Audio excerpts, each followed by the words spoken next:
L'immigration illégale de masse qui s'abat sur l'Europe depuis 2011, début du conflit syrien, et qui s'ajoute aux précédentes, que chaque pays est sommé d'accueillir au nom de la charité chrétienne, est une gigantesque manipulation visant à supprimer l'existence de la population blanche de la surface de la Terre par le truchement de la démographie en découlant à long terme, ainsi que de sa religion principale, le christianisme.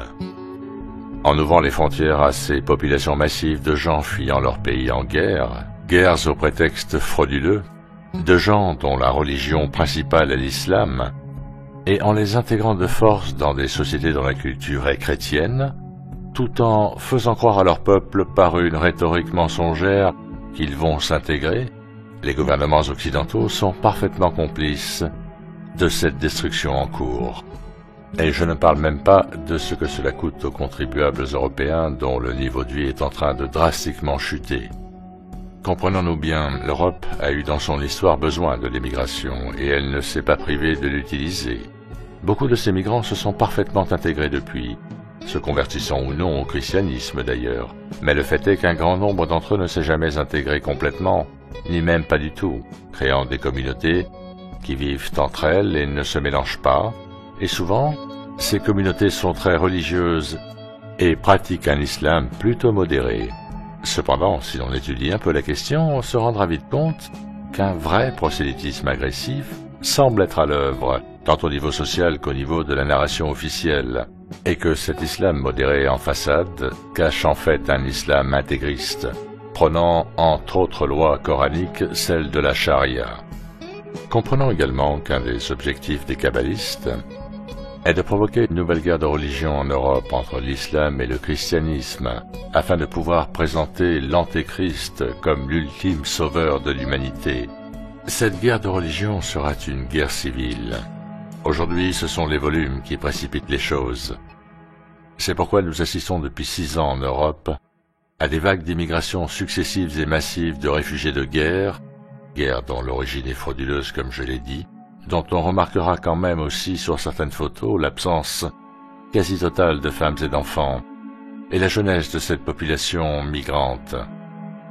Il y a, n'en doutons pas, parmi ces réfugiés en réelle détresse, un certain nombre de rebelles syriens et autres, qui ne sont en fait que des terroristes financés par l'Occident, que l'on retrouvera dans les pays européens, servant de cellules d'agents de tension, pouvant opérer à tout moment, selon le souhait des contrôleurs, pour qu'une islamophobie s'installe. Une islamophobie totalement fabriquée, bien sûr, dont la source se trouve chez les Frères musulmans, mouvement créé en 1928, et dont le fondateur Hassan al-Banna était franc-maçon. Mais qui sont donc ces contrôleurs? Eh bien, toujours les mêmes. Ceux-là ont tous un point commun. Ce sont les circoncis au 8e jour. Merci de lire la newsletter d'ITV à ce sujet, pour ceux qui ne l'ont pas fait, dont vous trouverez le lien dans la section droite de chaque page du site. Salut les esclaves, nous sommes les puissants 1%, nous contrôlons votre univers, vos présidents et vos médias. Nous possédons le système bancaire mondial, nous sommes le nouvel ordre mondial, et notre plan est d'asservir l'ensemble de la population humaine après l'avoir réduite de 90%. Nous le ferons légalement au travers de guerres, de maladies, de vaccins, et beaucoup plus.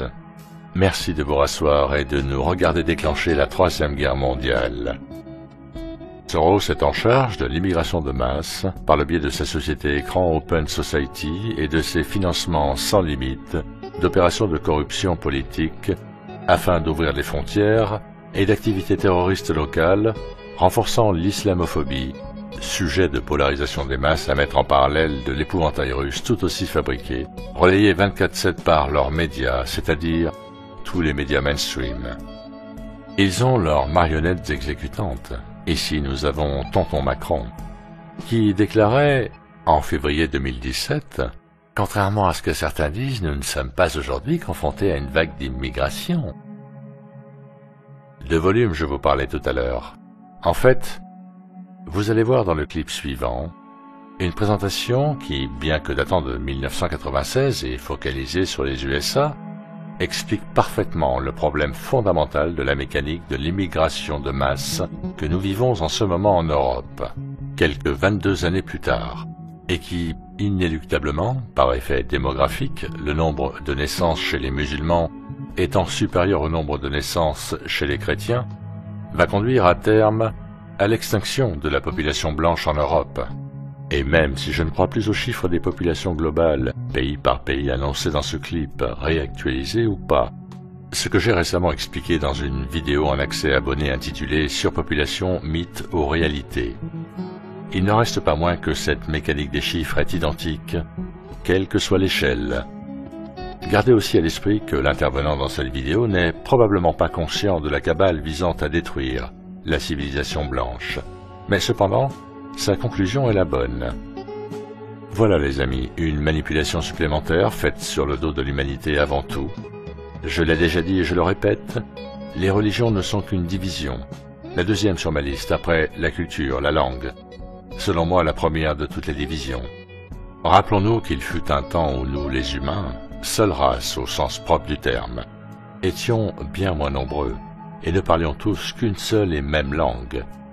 Puis Babylone est arrivée. Place au clip, portez-vous bien et à très bientôt sur ITV.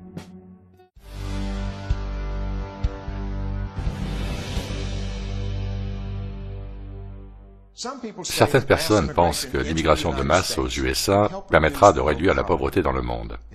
Est-ce vrai? Bien non. Et laissez-moi vous montrer pourquoi. Cette boule de chewing-gum représente le million d'immigrés légaux que les USA accueillent chaque année en moyenne depuis 1990. Bon, qui dans le monde mérite notre compassion humaine? La Banque mondiale dispose d'une mesure de la misérable pauvreté dans le monde. Ceux qui ont moins de 2 $ par jour. Et combien de gens ont moins de 2 $ par jour dans le monde? Nous commencerons avec l'Afrique. Sur ce seul continent, il y a 650 millions de personnes qui ont moins de 2 $ par jour pour vivre. 650 millions. Et en Inde, 890 millions de plus. Puis, la Chine, qui en ajoute 480 millions. À moins de 2 $ par jour. Et malheureusement, le reste de l'Asie a encore 810 millions de personnes supplémentaires, dont la Banque mondiale nous dit qu'ils disposent de moins de 2 $ par jour. Et nous terminerons avec l'Amérique latine, où 105 millions de kidam sont à ce seuil. En résumé, la Banque mondiale nous dit qu'il y a 3 milliards de personnes dans le monde qui sont désespérément pauvres, gagnant moins de 2 $ par jour. Cela représente 3000 boules de chewing-gum et chaque année, nous en prenons 1 million. Et considérons que nous avons d'une certaine manière fait un geste humanitaire qui fait la différence. Évidemment, ceux que nous choisissons d'accueillir ne proviennent pas de cette base extrêmement pauvre. Des gens souffrant de maladies diverses, de gens trop déconnectés pour pouvoir réussir leur immigration.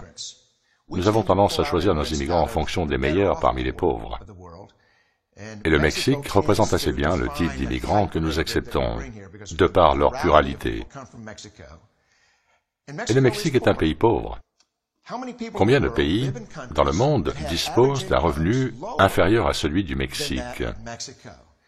Eh bien, la Banque mondiale nous dit que ce chiffre équivaut à 3 milliards, ces 3 milliards ajoutés à 2,6, ce qui fait 5,6 milliards. 5,6 milliards d'individus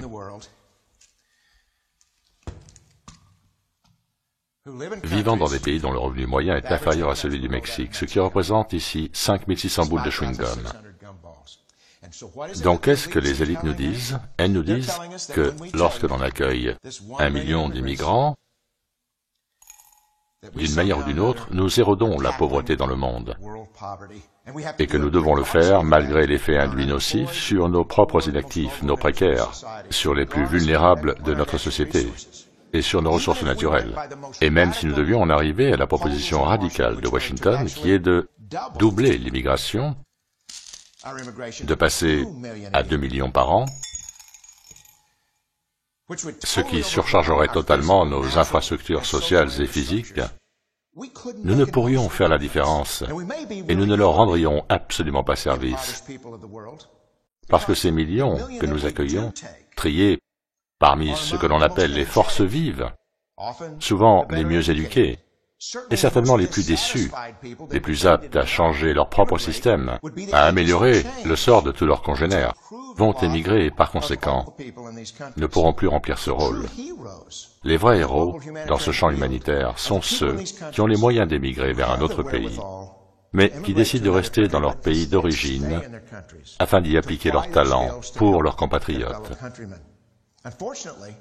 Malheureusement, notre système d'immigration tend à inciter ce genre d'individus à les abandonner. L'impossibilité même de pouvoir créer une brèche dans le système est en fait même pire que ça en a l'air ici. Car l'année dernière, en prélevant 1 million d'immigrés, ces pays ont, dans le même temps, ajouté en différentiel des naissances et des décès 80 millions d'âmes supplémentaires à cette population appauvrie. Et cette année, le Congrès rajoute un autre million d'immigrés légaux. Et toujours cette année, selon les Nations Unies, la population de ces mêmes pays va probablement augmenter à nouveau de 80 millions. Et l'année prochaine, vous pouvez être sûr, à moins qu'il ne soit stoppé par le peuple américain, que le Congrès va produire la même chose, un autre million. Et ces nations appauvries également, soit encore 80 millions. Nous pourrions en accueillir 5 millions chaque année, que nous ne serions même pas efficaces par rapport à ces chiffres. Pas dans ce siècle, en tout cas. Comprenez que l'immigration ne pourra jamais être un moyen efficace de lutter contre la pauvreté dans le monde. Ils doivent être aidés à l'endroit même où ils vivent. 99,9% d'entre eux ne seront jamais en position d'immigrer vers les pays riches. Il n'y a aucun espoir dans ce sens. Ils doivent se développer dans leur environnement propre. Le seul endroit où ils peuvent être aidés, le seul endroit où ils doivent être aidés,